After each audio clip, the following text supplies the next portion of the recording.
Hello जी, मैं हूँ सोहेल। स्वागत करता हूँ एक बारी फिर से एक नए वीडियो में और उम्मीद करता हूँ सब लोग ठीक होंगे। तो यार बात करूँगा पाकिस्तान की टेस्ट क्रिकेट की। लगभग पिछले 4-5 लगभग 4 महीने से जो चली है, इन्होंने जो भी तामझाम ये वो किया है। जो इन्होंने अपना ये इनकी घर की स्पेशल जो अपनी ये होम सीरीज़ इन्होंने जितनी शुरू करी है, तो ये मसला कहाँ से स्टार्ट हुआ, क्या नहीं हुआ, उसके बारे में बात करूँगा।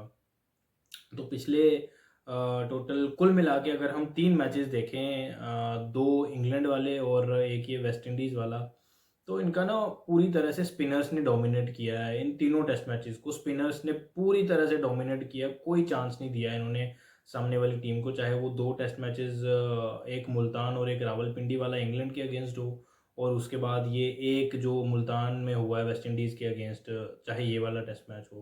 कंप्लीटली डोमिनेट किया है स्पिनर्स ने, जिसमें कि अ, मैं अगर पर्टिकुलरली बात करूं कि किस बॉलर ने किस स्पिनर ने क्या क्या किया है, तो सबसे पहले मैं बात करूंगा जाहिद महमूद। इसने एक ही मैच खेला था इंग्लैंड के अगेंस्ट, दूसरा वाला रावलपिंडी में, जिसमें कि इसने एक विकेट लिया था। ठीक है। टोटल 60 विकेट गिरे हैं पिछले 3 टेस्ट मैचेस की अगर मैं बात करूँ, इन्होंने तीनों के तीनों बारी 6 की 6 इनिंग्स में दूसरी टीम को ऑल आउट किया है। तो जाहिद महमूद ने 1 विकेट लिया उसमें से, और जिसमें अबरार अहमद ने ये पिछले टेस्ट मैच में मुल्तान वाले टेस्ट मैच में पहली इनिंग में 1 विकेट लिया और दूसरी इनिंग में 4 विकेट्स लिए, यानी इसके 5 हो गए।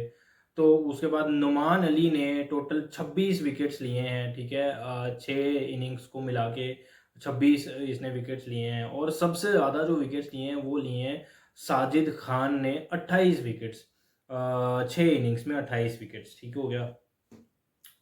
तो ये जो 60 के 60 विकेट्स गिरे हैं, वो तो मैंने आपको बता दिया कि 60 के 60 जो विकेट्स हैं वो स्पिनर्स ने लिए हैं और स्पिनर्स ने डोमिनेट किया है। अब आ जाते हैं कि स्पिनर्स ने डोमिनेट किया क्यों है, ठीक है। स्पिनर्स ने डोमिनेट इसीलिए किया क्योंकि इनको कंडीशंस वैसी मिली, इनको विकेट्स वैसे मिले।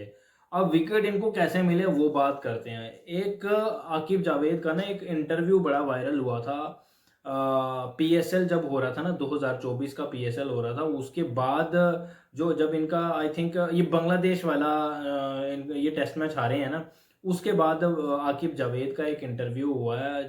ये होस्ट को कहते नजर आ रहे थे कि पिच जो है वो पिच उस तरह से हमें तैयार करनी पड़ेगी स्पिनर्स के लिए, अपनी घर की कंडीशंस का फ़ायदा उठाना पड़ेगा, पिच को सुखाना पड़ेगा, घास निकालनी पड़ेगी, पूरी तरह ड्राई करना पड़ेगा और फिर हमें जो है जो कंडीशंस हमें चाहिए वैसी कंडीशंस मिलेगी और फिर हम जीत पाएंगे। तो उन्होंने ठीक है ले आए वो आकिब जावेद को टीम सिलेक्शन कमेटी में, उनके हिसाब से फिर जो है वो विकेट्स जो है वो प्रिपेयर होना स्टार्ट हो गई और रिजल्ट फिर आपके सामने है। इंग्लैंड के अगेंस्ट इन्होंने जो है वो पहला टेस्ट मैच जब हुआ था, उसके बाद पहला टेस्ट मैच होने के बाद ही पूरी जो सिलेक्शन कमेटी है ना वो पूरी चेंज हो गई थी, जिसमें अलीम डार आ गए थे, अजहर अली आ गए थे, आकिब जावेद आ गए थे आउट ऑफ नोवेयर, ये 5-6 लोग, हसन चीमा जो इस्लामाबाद यूनाइटेड के कोचिंग स्टाफ में थे, असद शफीक हैं वो आ गए थे।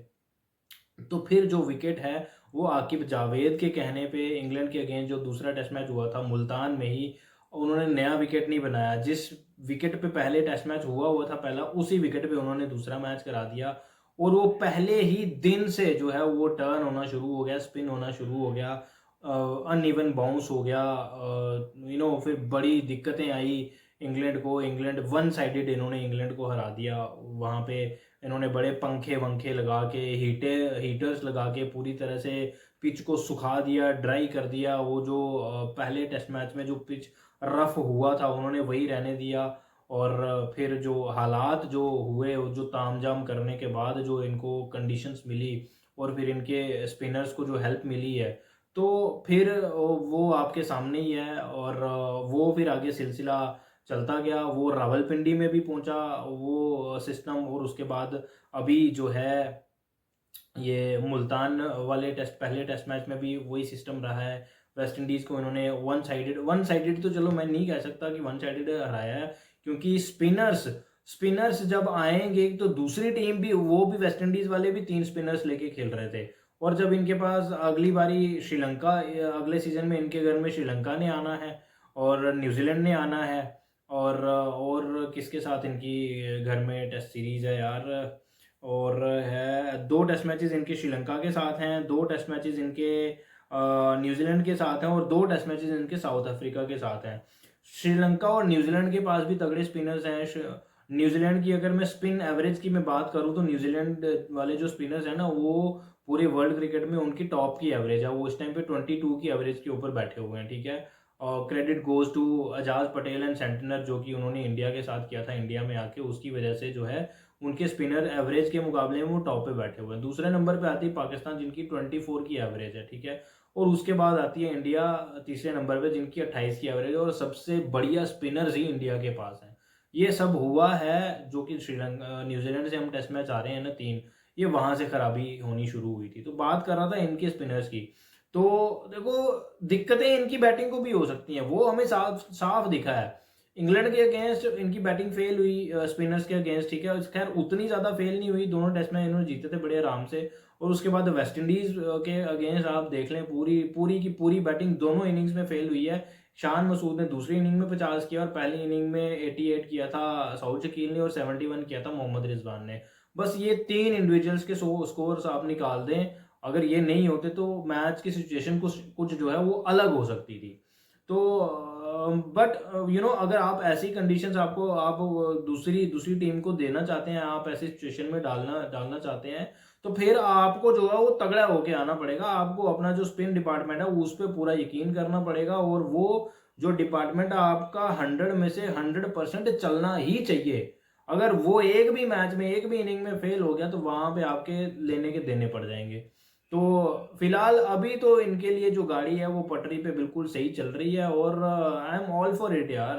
होम कंडीशंस के लिए ठीक है यार, आपका आपके घर में टेस्ट मैचेस हो रहे हैं, आपका हक बनता है, आप जैसे मर्जी पिच रखें, आप जो मर्जी कराएं। आप साउथ अफ्रीका में जब इंडिया चली जाती है, पाकिस्तान चली जाती है, श्रीलंका चली जाती है, वो तो 2-2 ढाई-ढाई दिन में मैच खत्म कर देते हैं। इतना वो तेज विकेट, गंदा विकेट बनाते हैं, और उसको थोड़ा इंटरेस्टिंग बनाने के लिए वो नाम दे देते हैं कि स्पाइसी विकेट है, ठीक है? उसके बाद ऑस्ट्रेलिया चले जाएं आप, वो ड्रॉप इन विकेट पे डाल देंगे आपको एडिलेड में, पर्थ में, और बाउंस कितना कितना वहाँ पे रहता है, छाती पे आगे बॉल लगती है, मुंह पे आगे बॉल लगती है। आप श्रीलंका में चले जाएं, वो दोनों टेस्ट मैचेस गॉल में करा देते हैं, वहाँ पे इतना इतना स्पिन होता है, बॉल समझ में ही नहीं आती किसी के।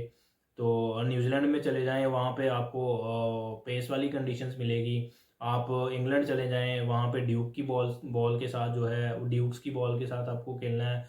वहाँ पे बिल्कुल बहुत इतना इतना स्विंग होता है बॉल, वहाँ पे आप बॉल दिखता ही नहीं है। तो ये सिचुएशन है, तो I am all for it यार, ठीक है? हर एक टीम का हक बनता है, अगर उनके घर में टेस्ट मैचेस हो रहे हैं तो उनको पूरा फ़ायदा उठाने का पूरा हक है यार, ऐसा होना चाहिए। इंडिया फ़ायदा उठाता है, साउथ अफ्रीका फ़ायदा उठाता है, श्रीलंका फ़ायदा उठाता है, ऑस्ट्रेलिया फ़ायदा उठाता है, इंग्लैंड फ़ायदा उठाता है, तो फिर क्यों नहीं यार? ठीक है, बढ़िया चल रहा है, और ठीक ठाक। मीडिया काफ़ी इनका शोर मचा रहा है उस पे कि भाई ये क्या चल रहा है, आप फास्ट बॉलर्स को और बैटिंग को क्यों कोई चांस नहीं दे रहे। तो फिर उन इस पे मैं एक अलग वीडियो करूँगा, उस पे जो शान मसूद ने जवाब दिया वो भी सही था भाई, को कुछ ना कुछ तो कुर्बानी देनी पड़ेगी, है ना? तो अगर आपको घर में टेस्ट मैचेस जीतने हैं, ये इसका मतलब ये नहीं है कि फास्ट बॉलर्स को हम खिलाएंगे ही नहीं, उनका करियर ख़त्म हो गया फास्ट बॉलर्स का, ऐसा कुछ नहीं होता। तो 6 टेस्ट मैचेस घर में हैं तो 6 कम से कम वो जीतें, और उसके बाद जो बाकी बाहर 5 हैं, और 8 बाकी बाहर इनके कितने हैं यार, 2 सीरीज़ इन्होंने बाहर जाके खेलनी है, एक बांग्लादेश वाली, एक वेस्ट इंडीज़ वाली, और एक इंग्लैंड वाली। तो वेस्ट इंडीज़ में भी इनको ऐसी कंडीशंस मिलेंगी, स्पिन फ्रेंडली कंडीशंस मिलेंगी, बांग्लादेश में भी वैसी ही मिलेंगी, इंग्लैंड में इनको थोड़ा स्पाइसी विकेट मिलेगा, वही पेस वाला विकेट मिलेगा, सेम कंडीशंस मिलेंगी ड्यूक बॉल के साथ। तो बाकी ठीक जा रहे हैं यार, कोई मसला नहीं है, कम से कम थोड़ा इंटरेस्टिंग हो रहा है टेस्ट क्रिकेट यार। जो पंखे वंखे इन्होंने लगाए, अपना जो जुगाड़ इन्होंने चलाया था वो ठीक इनके लिए काम कर रहा है, और वो थोड़ा सा ना इंटरेस्टिंग भी हो रहा है, उसको दुनिया देख रही है कि भाई ये कैसे कर रहे हैं चीज़ें। तो it is a good thing यार, अगर वो कर रहे हैं, उनके काम आ रहा है, तो if stupidity works then it is no more stupidity यार। तो बढ़िया चल रहा है यार, ओके है सिस्टम, कुछ नहीं कह सकते, वो जीत रहे हैं तो कुछ नहीं कह सकते यार। जब जब ये जो तरीका है, ये जो जुगाड़ है, काम आना बंद हो जाएगा, उसके बाद देखेंगे आगे वो उन्होंने क्या करना है, क्या नहीं करना। फ़िलहाल वो जो है वो चल रहे हैं अपने हिसाब से, वो अपनी स्ट्रेंथ पे जो है खेल रहे हैं, अपनी स्ट्रेंथ के अकॉर्डिंगली वो विकेट्स प्रिपेयर कर रहे हैं। उनकी स्ट्रेंथ यही रही है, उनके बड़े-बड़े स्पिनर्स हुए हैं, स्क्लिन मुश्ताक, अब्दुल कादिर, सईद अजमल ले लें आप, यासिर शाह, ये रिसेंट पास्ट की मैं बात कर रहा हूँ, मोहम्मद हफीज़, शोएब मलिक, ये सभी स्पिनर्स होते थे। दानिश कनेरिया थोड़ा पीछे चले जाएँ, तो ये सभी स्पिनर्स होते थे और ये डोमिनेट करते थे दूसरी टीम को। इससे पहले भी पाकिस्तान में अगर आप जाके मैचेस आप अगर खेलते थे तो ऐसी ही कंडीशंस मिलती थी। और इनका जो घर के जो होम इनके टेस्ट मैचेस होते थे वो दुबई, अबू धाबी में ही खेलते थे और वहाँ पे भी ऐसी इनको स्पिन फ्रेंडली कंडीशंस मिलती थी और वहाँ पे भी ये डोमिनेट करते थे। तो फिर क्यों नहीं यार, अगर घर में आपको ऐसी विकेट्स मिल सकती हैं, बन सकती हैं, तो फिर क्यों नहीं। तो I am all for it यार, ठीक है, ओके, बढ़िया है। सीधी ट्रैक पे आ गई है इनकी गाड़ी। तो ये कितनी देर ये जुगाड़ चलेगा, कितनी देर ये कर सकते हैं, कितनी देर नहीं कर सकते, वो आने वाला टाइम बताएगा। बट इंटरेस्टिंग लग रहा है यार, बढ़िया लग रहा है। फिलहाल इस वीडियो में इतना ही, मिलते हैं एक नई वीडियो में, तब तक के लिए टेक केयर एंड